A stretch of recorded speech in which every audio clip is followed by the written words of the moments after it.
Morning friends, cost अकाउंटिंगमधला पुढचा chapter आपण बघणार आहोत तो म्हणजे लेबर कॉस्टिंग. याच्यापूर्वी आपण मटेरियल कॉस्टिंग बघितलेलं आहे. मित्रांनो, ज्यावेळी कोणत्याही प्रोडक्टची कॉस्ट काढावी लागते त्यावेळी 3 घटक फार महत्त्वाचे असतात. हे आपण सुरुवातीलाच बघितलं आहे. त्यामध्ये पहिला घटक असतो मटेरियल, दुसरा घटक असतो लेबर आणि तिसरा घटक असतो तो म्हणजे ओव्हरहेड्स.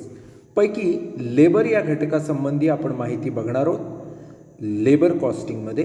ज्यावेळी आपण लेबर किंवा एम्प्लॉईज किंवा कामगार असा शब्द वापरतो त्यावेळी ऑर्गनायझेशनच्या प्रोडक्शन प्रोसेसमध्ये 2 प्रकारचा लेबर आपल्याला लागत असतो.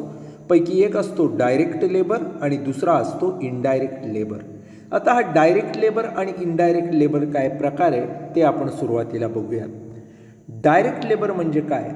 The direct labor is the amount of wages paid to the workers who are engaged on production line. Such cost is identifiable and directly chargeable to the output. अशा पद्धतीनं डायरेक्ट लेबरची व्याख्या केलेली आहे. प्रत्यक्ष प्रोडक्शन प्रोसेसमध्ये प्रोडक्शन लाईनवर जे workers काम करत असतात अशा वर्करचे जे वेजेस पेड केले जातात त्याला डायरेक्ट लेबर असं म्हटलं जातं. आणि ही स्पेसिफिकली आपण आयडेंटिफाय करू शकतो, माहिती देऊ शकतो की ही काय आहेत, डायरेक्ट लेबर आहे आणि त्याची कॉस्ट जे काय आउटपुट आलेलं असेल, प्रोडक्शन झालेलं असेल त्याला चार्ज केली जाते, आकारली जाते. डायरेक्ट लेबर म्हणजे काय? तर आता समजा आपण एखाद्या ठिकाणी मँगो पल्प बनवून त्याच्यापासून वेगवेगळे पदार्थ तयार करत असू तर आंब्या आणल्यापासून त्याच्यापासून मँगो पल्प तयार होईपर्यंत जी काही प्रोसेसिंगचे काम आहेत ते करण्यावर जो लेबर खर्च केला जातो त्याला म्हणायचं डायरेक्ट लेबर. ऊस कारखान्यात आल्यापासून त्याच्यापासून साखर बनेपर्यंत जे काय त्याचं प्रोसेसिंग ऊसाचं केलं जातं, converting sugar cane into sugar, त्याच्यासाठी लागणारा जो काही लेबर आहे त्याचा येणारा जो काही खर्च आहे त्याला म्हणायचं डायरेक्ट लेबर. याच्यानंतर आपण बघणार आहोत इनडायरेक्ट लेबर काय असतं. तर अत्यंत सोपं आहे. Indirect labour is the amount of wages paid to the workers who are employed in the department other than production department. Production process उत्पादन प्रक्रिया ज्या उत्पादन विभागात चालते तो विभाग सोडून इतर विभागात जे कामगार काम करत असतात त्यांना दिलं जाणारं जो मेहनताना आहे, त्यांना दिलं जाणारा जो पगार आहे, वेजेस आहेत, त्याला इनडायरेक्ट लेबर असं म्हटलं जातं. याचा अर्थ अत्यंत क्लिअर आहे की इनडायरेक्ट लेबर म्हणजे जो डायरेक्ट लेबर नाही तो, प्रोडक्शन प्रोसेसशी जो रिलेटेड नाही तो, मग फायनान्स, मार्केटिंग, ह्युमन रिसोर्स अशा वेगवेगळ्या क्षेत्रात किंवा वेगवेगळ्या विभागात जे लोक काम करतात त्याला दिला जाणारा जो काही वेजेस आहे, पगार आहे, मजुरी आहे त्याला आपण इनडायरेक्ट लेबर असं म्हणू. ऑफिस सांभाळण्यासाठी आपण जर काही माणसं ठेवली त्यांचा पगार दिला, मार्केटिंग सांभाळण्यासाठी काही माणसं ठेवली त्यांचा पगार दिला, ह्युमन रिसोर्सशी रिलेटेड वेगवेगळी कामं असतील, बदली असेल, बढती असेल, भरती असेल, याच्यासंबंधी काम करायला काही व्यक्ती नेमल्या त्यांचा पगार दिला, हा सगळा इनडायरेक्ट लेबर आहे कारण तो डायरेक्ट प्रोडक्शन प्रोसेसशी संबंधित नाही. याच्यानंतर डायरेक्ट वेजेस हा काय प्रकार आहे बघा. Direct wages is the wages paid to the workers who are directly engaged on job.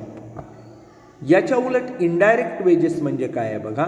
तर indirect wages is the wages paid to the workers who are indirectly connected with job.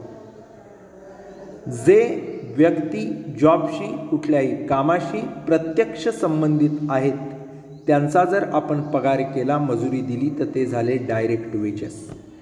जे प्रत्यक्ष संबंधित नाहीत त्यांची मजुरी दिली, त्यांचा पगार केला तर जे होतात त्याला म्हणतात इनडायरेक्ट वेजेस. त्यामुळं इनडायरेक्ट लेबर आणि डायरेक्ट लेबर, इनडायरेक्ट वेजेस आणि डायरेक्ट वेजेस या वेगवेगळ्या गोष्टी आहेत. आता आपण जर एखादी प्रोडक्शन प्रोसेस करून जर कोणतं तरी प्रॉडक्ट बनवत असू त्याच्याशी रिलेटेड काम लोकांनी केलं ते झाले डायरेक्ट वेजेस. पण जे इनडायरेक्टली त्याच्याशी संबंधित आहेत, मग त्याचं मार्केटिंग करतायत, HR सांभाळतायत, ॲडमिनिस्ट्रेशन सांभाळतायत, अशा लोकांचा जर आपण पगार दिला, मजुरी दिली, तर ते झाले इनडायरेक्ट वेजेस. आता या ज्या दोन संकल्पना आहेत, डायरेक्ट वेजेस आणि इनडायरेक्ट वेजेस, याच्यामध्ये काही फरक आहे. काय फरक आहेत? तर पहिला फरक असा आहे की direct wages are paid to the workers who are directly engaged on job, आणि indirect wages are paid to the workers who are indirectly connected with job. आत्ता जे मी सांगितलं तेच, की जर प्रत्यक्ष प्रोडक्शन प्रोसेसमध्ये काम केलं, त्याचा पगार दिला, त्याची मजुरी दिली, तर ते डायरेक्ट वेजेस. आणि जर वेजेस वर्करला दिले इनडायरेक्टली रिलेटेड, म्हणजे सेलिंगमधल्या, HR मधल्या, फायनान्समधल्या, तर त्या सगळ्याला म्हणायचं इनडायरेक्ट वेजेस. दुसरी गोष्ट अशी की डायरेक्ट वेजेस हे डायरेक्टली आयडेंटिफाय करता येतात. इनडायरेक्ट वेजेस सहजासहजी डायरेक्टली आयडेंटिफाय करता येत नाही. याचा अर्थ असा की प्रोडक्शन युनिटमध्ये जेवढे लोक काम करत आहेत तेवढ्यांचे वेजेस प्रोडक्शनशी रिलेटेड आहेत, डायरेक्टली आपल्याला आयडेंटिफाय करता येतात. पण 2-3 प्रोडक्शन प्रोसेस चालू असतील, 2-3 युनिट असतील, आणि त्याचं ॲडमिनिस्ट्रेशन सांभाळणारा एकच जर विभाग असेल, मार्केटिंग करणारा एकच विभाग असेल, तर प्रॉडक्ट Aशी रिलेटेड किती खर्च झाला, Bशी रिलेटेड किती झाला, Cशी रिलेटेड किती झाला, हे डायरेक्टली आयडेंटिफाय करणं हे कठीण जातं. त्यामुळं इनडायरेक्ट वेजेस हे आयडेंटिफाय करायला सोपे नसतात. चार्जेबिलिटी जर आपण बघितली तर direct wages are directly charge to the product. Indirect wages cannot be directly charge to the product. Direct wages हे डायरेक्ट त्या प्रोडक्शनशी रिलेटेड असतात. त्यामुळे समजा एक्स प्रोडक्टचे एवढे प्रोडक्शन युनिटमधला खर्च झाला, तो डायरेक्टली प्रोडक्ट एक्सला चार्ज होईल. पण आपण एक्स, वाय आणि झेड अशी 3 प्रॉडक्ट जर तयार करत असू आणि काही एक्सपेंडिचर जर आपण त्याच्यावर केलेला असेल, मग तो ॲडमिनिस्ट्रेशनचा असेल, मार्केटिंगचा असेल, किंवा फायनान्स रिलेटेड, HR रिलेटेड ॲक्टिव्हिटीचा असेल, तर आपल्याला रेशो काढायला लागेल की 10% ॲडमिनिस्ट्रेशन एक्सपेन्स एक्स प्रोडक्टचा आहे, 50% वाय प्रोडक्टचा आहे, 40% झेड प्रोडक्टचा आहे, आणि त्या प्रमाणात त्याला तो चार्ज करावा लागेल, ॲलोकेट करावा लागेल. त्यामुळं इनडायरेक्ट जे काही वेजेस असतात ते डायरेक्टली आपण कुठल्या प्रोडक्टला चार्ज करू शकत नाही, तर ते विभागावे लागतात. बेनिफिट जर आपण बघितलं तर ओनली 1 जॉब डिपार्टमेंट और products get benefited because of direct wages. Indirect वेजेसच्या केसमध्ये the benefit is available to all the job products और department.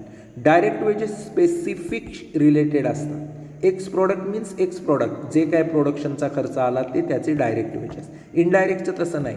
X, Y, Z 3 product आहेत. इनडायरेक्ट वेजेस एवढे गेलेत, पण त्यातले एक्सला किती गेलेत, वायला किती गेलेत आणि झेडला किती गेलेत, याच्यावर त्याचा फायदा एक्सला किती झाला, वायला किती झाला, झेडला किती झाला हे ठरत असतं. याचाच अर्थ ते सगळ्यांना बेनिफिट देत असतात. याच्यानंतर असतं पार्ट ऑफ कॉस्ट.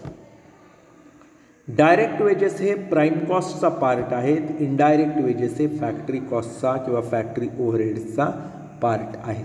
हे सगळ्यात महत्त्वाचं. जेव्हा आपण डायरेक्ट वेजेस म्हणतो तेव्हा ते रिलेटेड असतात प्राईम कॉस्टशी. जेव्हा आपण इनडायरेक्ट वेजेस म्हणतो तेव्हा ते फॅक्टरी ओव्हरहेडशी रिलेटेड असतात. याच्यानंतर असतं physical change. Direct labour make physical change in the product. Indirect labour does not make physical change in the product. उत्पादन बनवणं, कच्च्या मालाचं पक्क्या मालात रूपांतर करणं, याच्याशी रिलेटेड जो लेबर असतो तो डायरेक्ट लेबर असतो. त्यांना जे आपण वेजेस देतो ते डायरेक्ट वेजेस असतात. त्यामुळं ते प्रॉडक्टमध्ये फिजिकल चेंज, भौतिक बदल घडवून आणत असतात. या उलट जे इनडायरेक्ट वेजेस असतात ते आपण ॲन्सिलरी ॲक्टिव्हिटीजला देत असतो, उत्पादन बनवण्याला देत नसतो. त्यामुळं प्रोडक्टमध्ये कोणत्याही स्वरूपाचे फिजिकल किंवा भौतिक बदल हे इनडायरेक्ट लेबरमुळं, इनडायरेक्ट वेजेसमुळं घडत नसतात. मित्रांनो, यानंतरचा जो भाग आपण बघणार आहोत तो असणार आहे टाईम किपिंगशी संबंधित. आता टाईम किपिंग म्हणजे काय? It is essential to record the time by a worker in a factory. Accurate recording of time for each worker is necessary so as to ensure discipline, punctuality and increased morale among workers of the factory. The task of time keeping is entrusted to the time keeping department. याचा अर्थ असा की time keeping नावाचं एक department असतं. कुठला कामगार कधी आला, कधी गेला, कोणत्या दिवशी आला, कोणत्या दिवशी आला नाही, केव्हा उशिरा आला, केव्हा लवकर आला, या सगळ्या गोष्टींची नोंद हे टाईम किपिंग डिपार्टमेंट ठेवत असतं. आणि जर आपल्याकडे डिसिप्लिन, पंक्च्युअलिटी आणि मॉरल या गोष्टी व्यवस्थित राखायच्या असतील तर टाईम किपिंग डिपार्टमेंटचं काम हे अत्यंत महत्त्वाचं असतं. टाईम किपिंग डिपार्टमेंट काय करतं तर जो अटेंडन्स असतो एम्प्लॉईजचा तो सेंट्रलाइज पद्धतीनं सेंट्रलाइज प्लेसला रेकॉर्ड करत असतं. जर लार्ज साईजची, मोठ्या साईजची फॅक्टरी किंवा ऑफिस असेल जिथे डिसेंट्रलायझेशन असेल तर अशा वेळी टाईम किपिंग देखील डिसेंट्रलाइज केलेलं असतं. टाईम क्लर्क वेगवेगळे नेमलेले असतात, सुपरवायझर्स असतात. हे सगळे टाईम किपिंगचं काम अत्यंत व्यवस्थितपणे करत असतात. बऱ्याच ठिकाणी मशीन लावलेलं असतं. कामगार केव्हा इन झाला केव्हा आऊट झाला हे फॅक्टरीमध्ये त्या मशीनवरून आपल्याला कळत असतं.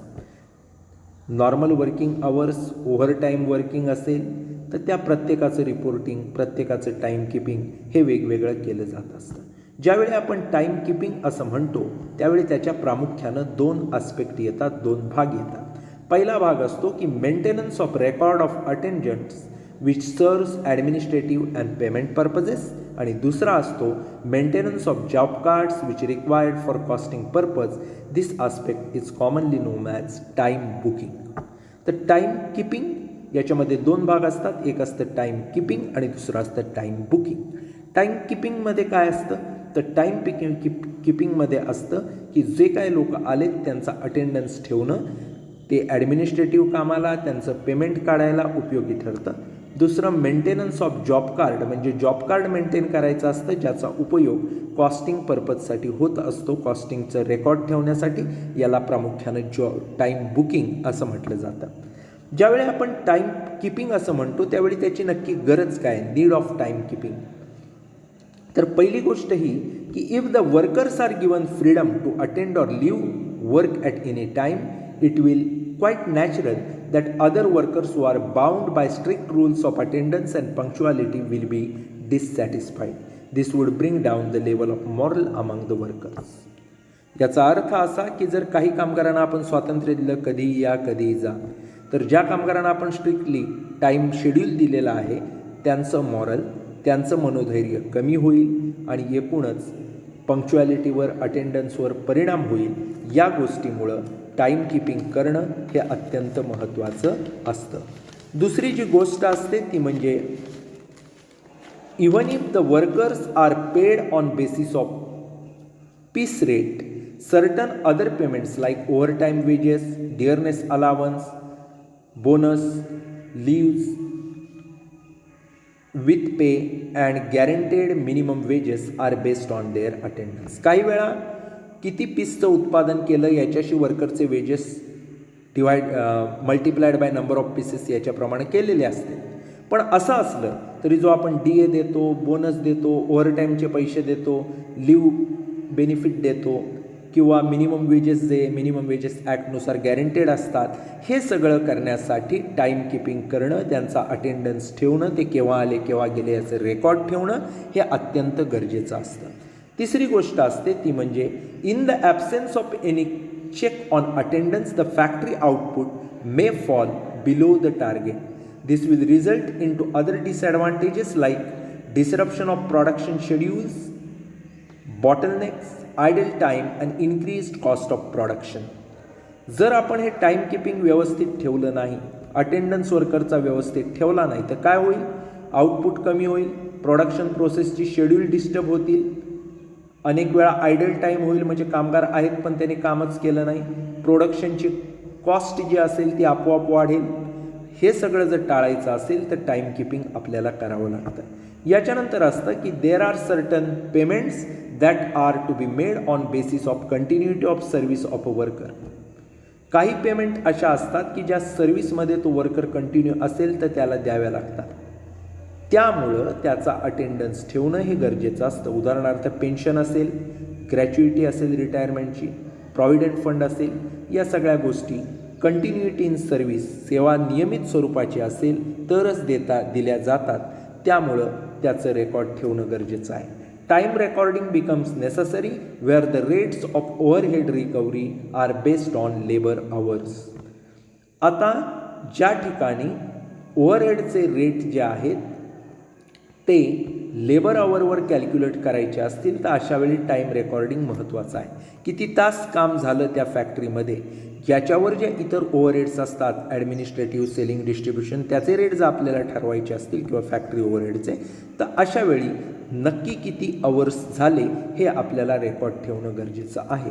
Time recording will be useful in providing statistical data required for research purposes. Research and development नावाचं डिपार्टमेंट प्रत्येक फॅक्टरीमध्ये असतं, प्रत्येक ऑर्गनायझेशनमध्ये असतं. त्यांना काहीतरी नवीन शोध लावण्यासाठी, नवीन काहीतरी मेथड डेव्हलप करण्यासाठी ॲक्च्युअल डेटा आवश्यक असतो आणि तो डेटा मेंटेन करण्याचं काम हे टाईम रेकॉर्डमधून केलं जातं. आता या टाईम किपिंगचे ऑब्जेक्टिव्ज काय आहेत, उद्देश काय आहेत? तर पहिला ऑब्जेक्टिव्ह आहे प्रिपरेशन ऑफ पेरोल्स. कुणाला किती पैसे दिले, किती काम झालं याचं रेकॉर्ड ठेवण्यासाठी ते गरजेचं आहे. दुसरं असतं compliance of statutory requirement as regard attendance record.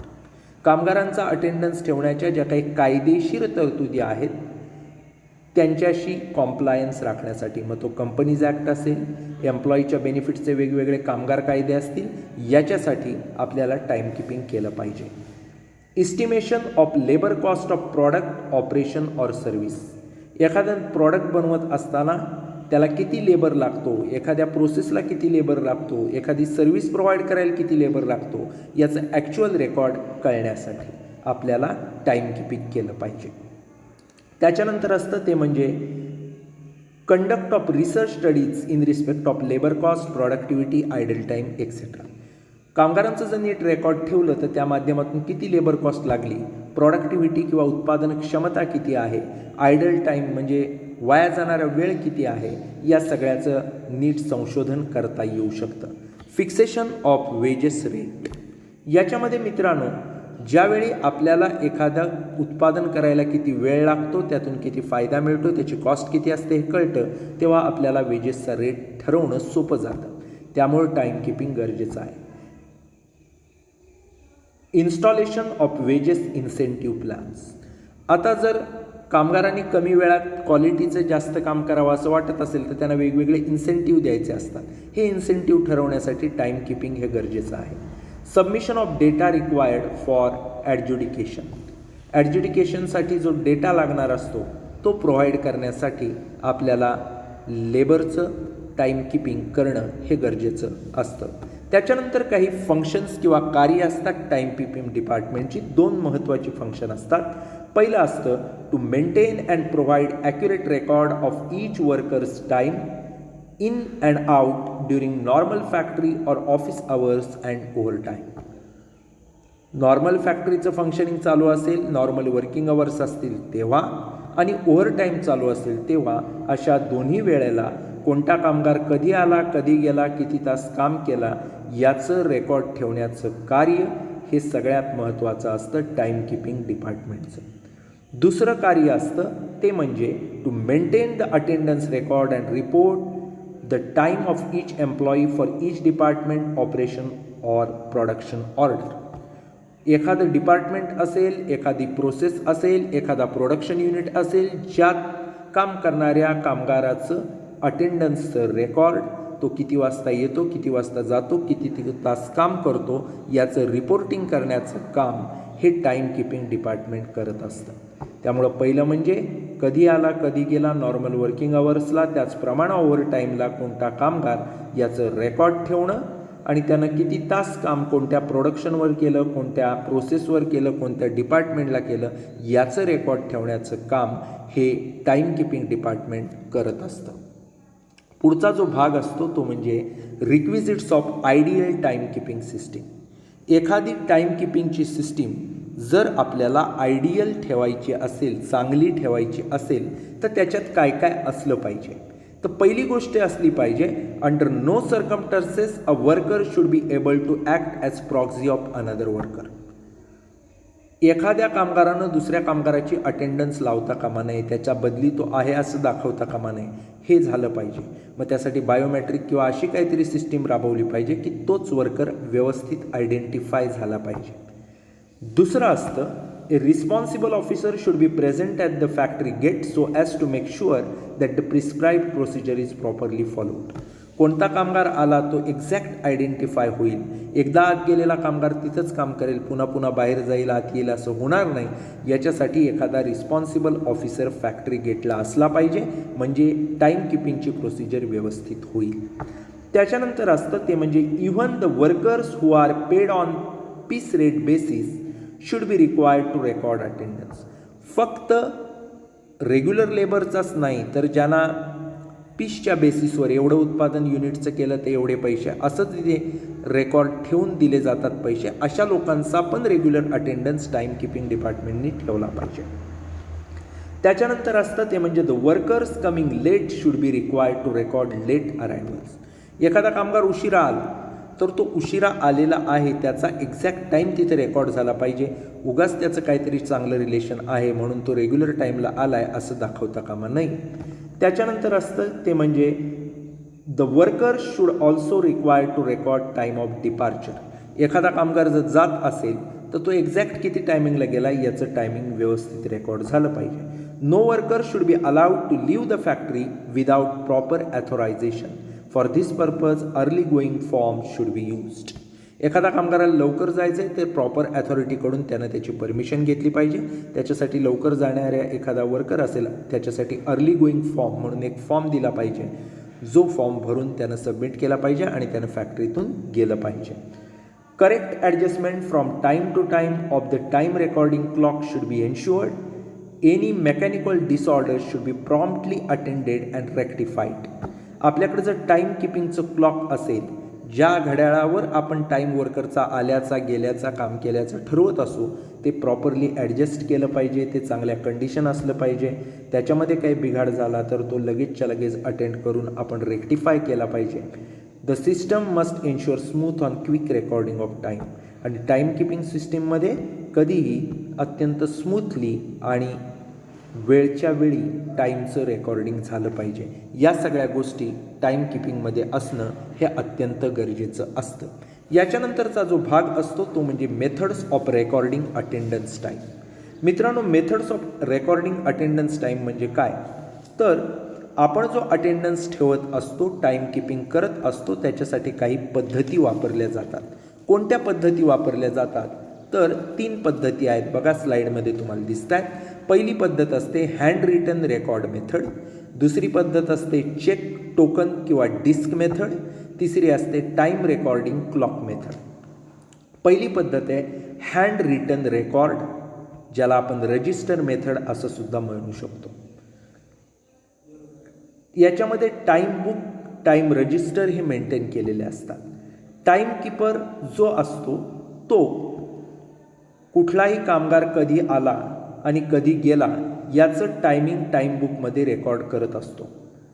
संबंधित कामगाराची त्याच्यावर सही घेतली जाते त्या एंट्रीच्या नंतर. आणि ही जी पद्धत असते त्याच्यामध्ये कुठलाही कामगार इरेग्युलर नाही ना, एंट्रीज रेग्युलर होतात ना, सिक्वेन्शियली होतात ना, हे मेंटेन केलं जातं. हे मॅन्युअल रजिस्टर तयार करण्याची किंवा मेंटेन करण्याची जी पद्धत आहे ती अत्यंत जुनी आहे आणि त्याचा अनेक कामगार ॲब्यूज करत असतात, वाईट वापर करत असतात. समजा कालची परवाची पुढच्या 2 दिवसाची सही करून आधीचे 2 दिवस नंतरचे 2 दिवस ते गायब होऊ शकतात. असं जे होऊ शकतं या टाईम बुकमध्ये.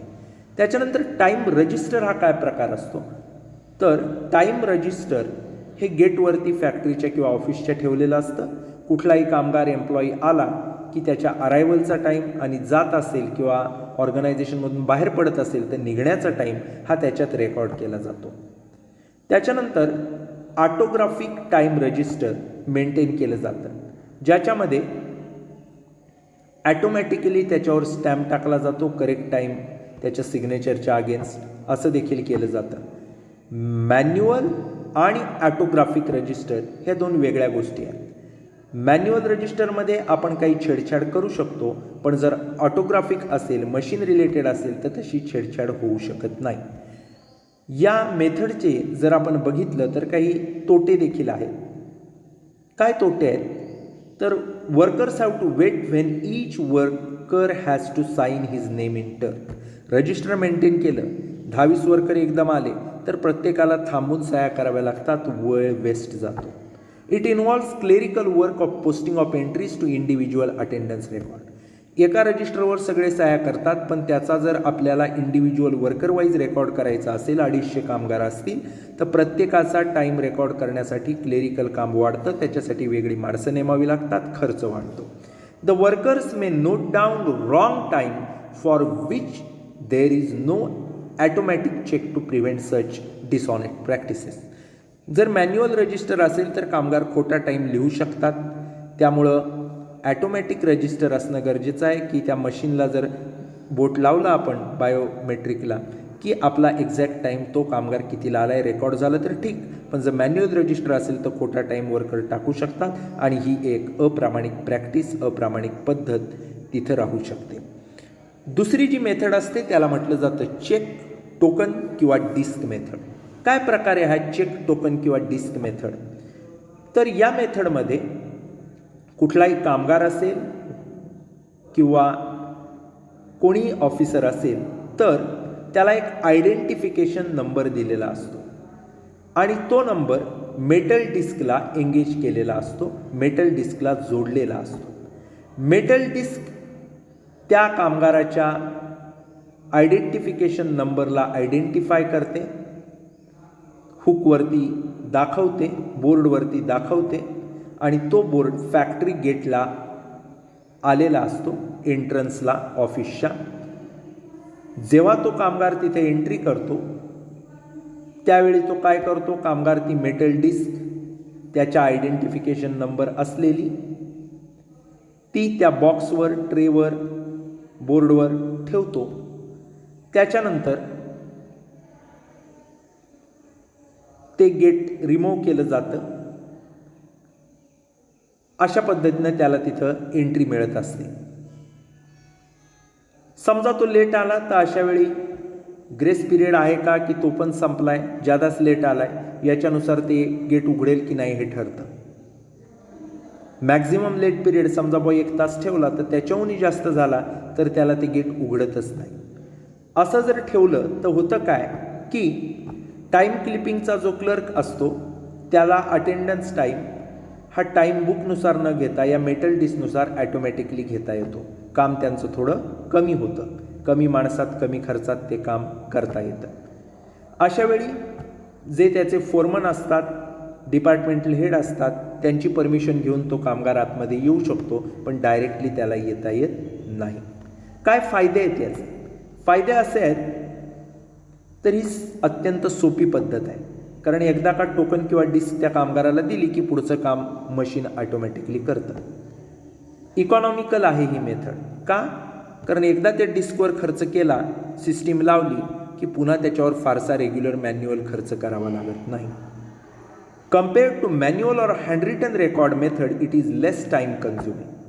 आला कामगार, डिस्क त्या ट्रेमध्ये टाकली, विषय संपला. मॅन्युअल रेकॉर्डसाठी लाईन लावून सह्या करा असला काही प्रकार याच्यामध्ये नसतो. हे या मेथडचे फायदे आपल्याला आहेत. टोकन मेथडचे, ज्यालाच चेक मेथड किंवा डिस्क मेथड असं देखील आपण म्हणू शकतो. त्याच्यानंतर जी तिसरी मेथड असते त्याला म्हटलं जातं टाईम रेकॉर्डिंग क्लॉक मेथड. ही टाईम रेकॉर्डिंग क्लॉक मेथड याच्यामध्ये 2 प्रकारची क्लॉक अवेलेबल असतात. कशासाठी? तर मेकॅनिकल टाईम रेकॉर्डिंगसाठी, म्हणजे मशीनच्या माध्यमातून मॅन्युअल पद्धत न वापरता टाईम कीपिंग करण्यासाठी. 2 कुठले असतात? तर एक असतं डायल टाईम रेकॉर्डर आणि दुसरं असतं कार्ड टाईम रेकॉर्डर. काय फरक आहे याच्यात? A dial time recorder has a number of holes around the dial.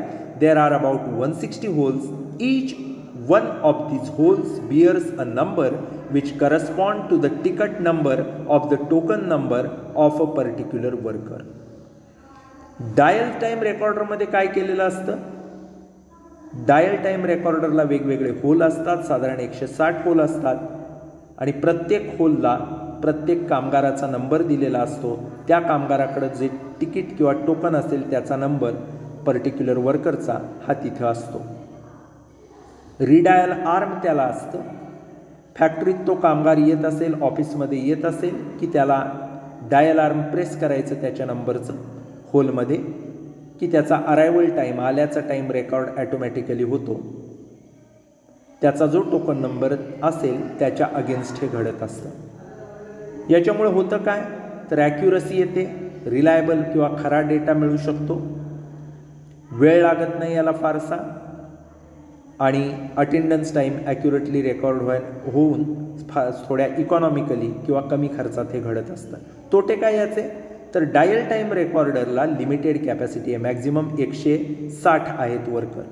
त्याच्यापेक्षा जास्त असतील तर ते ॲकोमोडेट करू शकत नाही. सुपरविजन असणं गरजेचं असतं, कारण कोणी काही करू शकेल छेडछाड त्या मशीनबरोबर. It involves addition of expenditure for purchasing dial time recorder. Dial time recorder purchase करायचा, टोकन द्यायचे, या सगळ्यावर मोठा खर्च, इन्व्हेस्टमेंट होऊ शकते, त्यामुळे खर्चिक देखील आहे. त्याच्यानंतर या टाईम रेकॉर्ड क्लॉकमधली डायल टाईम रेकॉर्डर नंतरचा दुसरा प्रकार असतो तो असतो card time recorder. Card time recorder हा काय प्रकार आहे, तर कार्ड टाईम रेकॉर्डरमध्ये प्रत्येक वर्करला क्लॉक कार्ड अलॉट केलेलं असतं, दिलेलं असतं. ते क्लॉक कार्ड त्या वर्करचा अटेंडन्स रेकॉर्ड करतं, महिन्याचा असेल, आठवड्याचा असेल. त्याच्यामध्ये काय काय असतं क्लॉक कार्डमध्ये, तर दिवस कोणता, आल्याचा टाईम कोणता, गेल्याचा टाईम कोणता, किती तास काम केला, ते एकूण तास किती अमाऊंट त्याला त्याच्यासाठी पेड करायचे, या सगळ्या गोष्टींचं रेकॉर्ड हे याच्यामध्ये असतं. अशा पद्धतीनं रेकॉर्ड ठेवल्यामुळं काय होतं, तर फॅक्टरीमध्ये एंट्रन्सचा, ऑफिसमध्ये एंट्रन्सचा टाईम, गेल्याचा टाईम, हे सगळं रेकॉर्ड होत असतं. When a worker enters the factory, he takes out a card bearing his token number from the appropriate packet in the out rack, gets the card stamped by inserting into the time recorder and puts it in the in rack. आला कामगार काय करतो, आपलं card काढतो, time रेकॉर्डरमध्ये press करतो आणि पुन्हा आपल्यापाशी ठेवतो, टाईम आपोआप रेकॉर्ड होतो. हे वीकसाठी, मिनिटसाठी, AM PM सगळं रेकॉर्ड त्याच्यामध्ये प्रिंटेड फॉर्ममध्ये येऊ शकतं एका कॉलममध्ये. The process of recording the arrivals is reversed when the worker leaves the factory. जात असतो त्यावेळी देखील अशाच पद्धतीने ही प्रोसेस केली जाते. त्यामुळं किती तास काम केला आहे, किती तास तो प्रेझेंट होता, कधी तो लिव्हवर होता, हे सगळं रेकॉर्ड आठवड्याचं, महिन्याचं, दिवसाचं तिथं रेकॉर्ड होतो. मित्रांनो, या लेक्चरमधून आपण बघितलेलं आहे सुरुवातीलाच, ते म्हणजे लेबर कॉस्टिंगमध्ये direct labour, indirect labour, direct wages, indirect wages हे काय कन्सेप्ट आहेत. डायरेक्ट आणि इनडायरेक्ट वेजेसमध्ये नक्की काय फरक आहे, टाईम किपिंग म्हणजे काय, टाईम किपिंग डिपार्टमेंट काय काम करत असतं, टाईम किपिंगची गरज काय आहे, हेतू काय आहेत, कार्य कोणती कोणती आहेत, आणि जर आपल्याला आयडियल टाईम किपिंग सिस्टीम ठेवायची असेल तर त्याच्यासाठी काय रिक्वायरमेंट आहेत. आणि सगळ्यात शेवटी आपण बघितलं अटेंडन्स टाईम रेकॉर्ड करायच्या पद्धती कोणत्या, ज्याच्यामध्ये आपण हँड रिटन रेकॉर्ड मेथड बघितली, क्लॉक टोकन किंवा डिस्क मेथड बघितली, आणि शेवटची तिसरी जी टाईम रेकॉर्डिंग क्लॉक मेथड बघितली, ज्याच्यामध्ये 2 प्रकार असू शकतात, डायल टाईम रेकॉर्डर आणि कार्ड टाईम रेकॉर्डर, हे देखील आपण बघितलं. या ठिकाणी आपण थांबूयात. धन्यवाद.